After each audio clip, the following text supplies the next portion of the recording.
Check one, two, check one, two. Hey guys, welcome to season finale of Hockey Talk. I'm Jared Mangan. That's my co-host, Ryan Walker. It's great to be here. Now into Word of the Week, where we'll send it to alum and have him define the word for us. Yo! What's up, TP brothers? I'm honored to be in on the Hockey Talk this week. I'm Ryan Winn, class of 2017, and my Hockey Talk word is gonna be buttery. Dude, obviously, let me just plug, selfless plug. Okay, so buttery, guys, basically, I would define it as if you're describing someone with unbelievable mitts, okay, nasty hands, silky dangles, they're buttery, okay? They just know how to move with the puck. It's like the puck is glued to their stick. They have buttery mitts. That is buttery hockey. So yeah, buttery beauty. That's Hockey Talk, signing off. Thanks, guys, peace. Thanks, Ryan. Stay buttery, kid. Now on to our guest speaker, no other than Bob Ferraris, aka Coach Ferraris. Bob Ferraris, originally from Falmouth, Massachusetts, on the Cape. And my role at Trinity-Pawling is I work in admissions, I help run Star Dormitory, and I coach varsity ice hockey. Interesting, grew up outside Boston, right after Bobby Orr, and they were building rinks in Massachusetts. It was a pretty popular sport in Massachusetts at that time. Had two older brothers that were 12 years older than me and an older sister who was 4 years older than me, and no one played hockey, but my sister figure skated. So we had a pond in the backyard, and it was really cold back in those days, so I'd skate every winter in the pond in the backyard. And then we had a great rink. Falmouth had great hockey and for a small town, and started playing for Falmouth youth hockey. Sure. So I grew up playing for Falmouth youth hockey. It was a strong program, small town but strong program. All the way through high school there. It was really neat, playing for when your goal was to play for your high school, right? That doesn't really exist anymore, but that's cool. And then after I graduated there, I took a post-grad year here, and then I went and played college hockey, and then I played about 400 games of pro hockey after that. And I started to get into coaching, really enjoyed the learning of the game. And then my hockey path, I was always a defenseman. I wanted to get into coaching, but I really didn't have some great ins into coaching. So I got lucky enough. I actually went for an interview and did not get the job, but the guy I interviewed, the coach I interviewed with, he thought I did a great job and that I'd be of value to a Division I program. And I got an interview at AIC, at American International College, and I think I did well. I got the job there, and I was what you call a graduate assistant.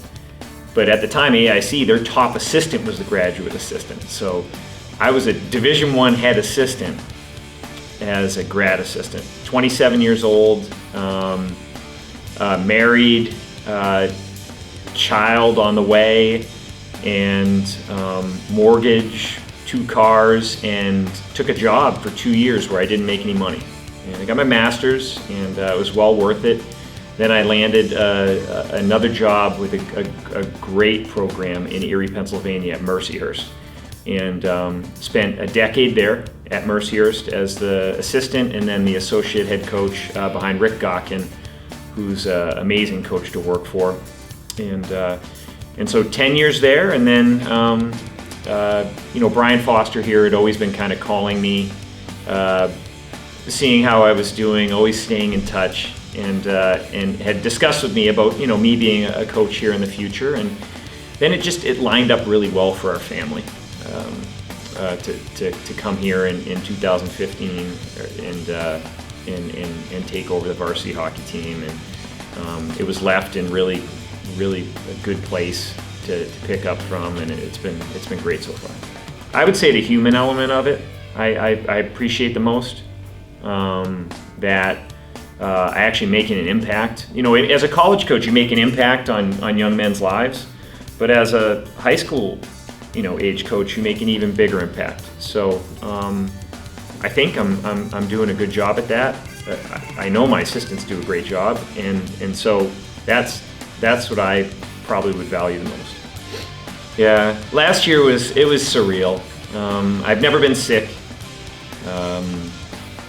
It was hard to deal with, from a parenting standpoint, to be that sick, to have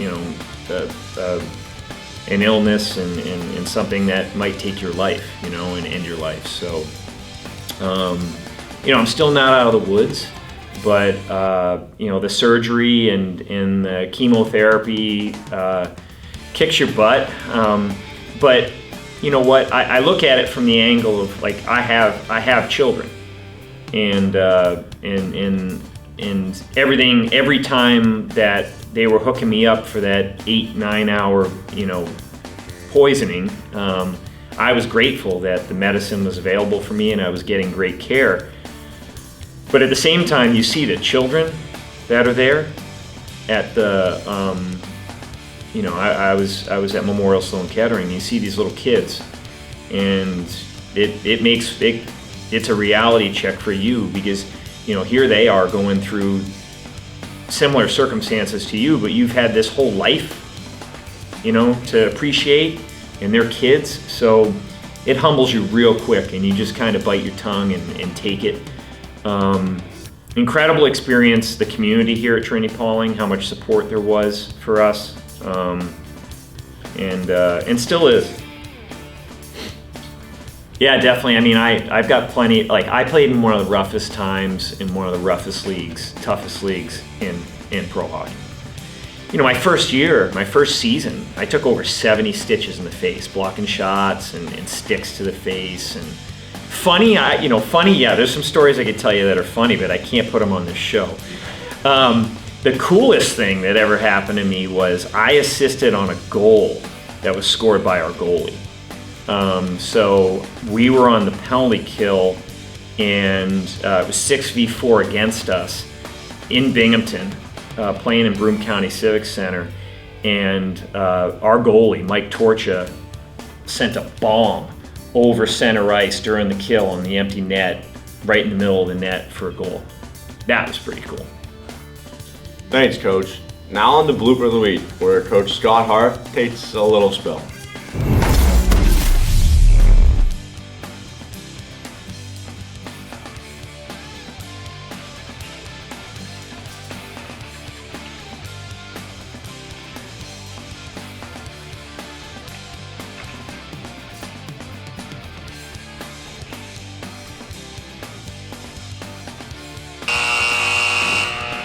Now on the highlight of the week.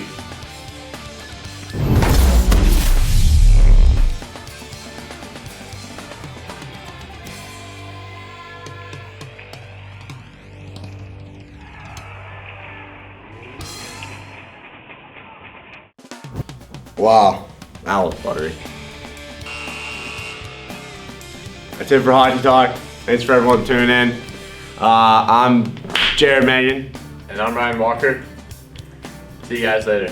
Peace.